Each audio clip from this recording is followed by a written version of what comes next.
ابھی ابھی یہ تازہ بات ہے، یعنی کوئی 2-4 مہینے کی ہوگی کہ وہ انٹرنیٹ پہ آتی ہے، ایک ڈاکٹر کو یہ وہم پڑ گیا یہ مسلمانوں کو کیا ہو گیا ہے، کوئی آدمی آتا ہے جی یہ پانی پڑھ دو، وہ پڑھنے والا کوئی پڑھتا ہے، پتہ نہیں کیا پڑھتا ہے، پھونک مار کے پانی دے دیتا ہے۔ انہوں نے کہا ابھی ہماری سائنس تو یہ کہتی ہے کہ آدمی کو پانی میں پھونک نہیں مارنی چاہیے ورنہ اس کے جراثیم پانی میں چلے جائیں گے۔ اسی لیے آپ نے دیکھا نا کہ وہ ڈسپوزیبل چیزیں رکھتے ہیں کہ جس گلاس میں تم نے پانی پی لیا اس کو پھینک دو، اب جس پلیٹ میں تم نے کھانا کھا لیا بس اس پلیٹ کو بھی پھینک دو۔ اسی لیے حتیٰ کہ انجیکشن لگانے کے لیے بھی جو سرنجز ہیں وہ انجیکشن لگاؤ اس کو پھینک دو۔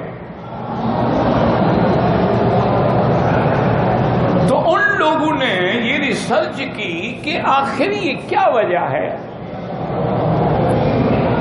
تو کہتے ہیں کہ میں نے ایک عالم دین سے، مسلمانوں کے عالم سے ایک اسلامک سینٹر میں رابطہ کیا اور میں نے کہا کہ حضرت اس پانی پہ مجھے پڑھ دیں بیماری کی شفا کے لیے۔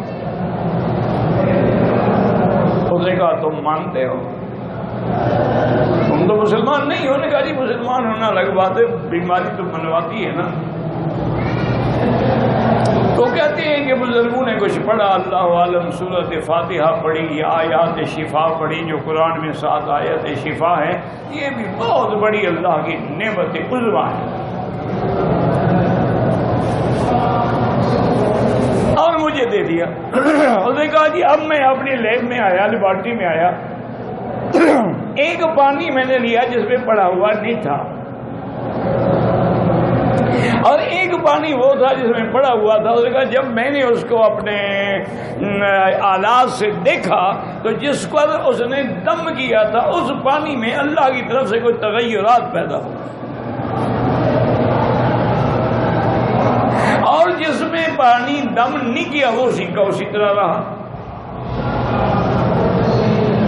تو کہنے لگا کہ میں حیران ہو گیا کہ واقعی اللہ کے کلام کا اتنا اثر ہے کہ اب مجھے خود ماننا پڑا، سائنٹیفک طور پہ ماننا پڑا کہ پڑھنے سے پانی میں اثر آ جاتا ہے۔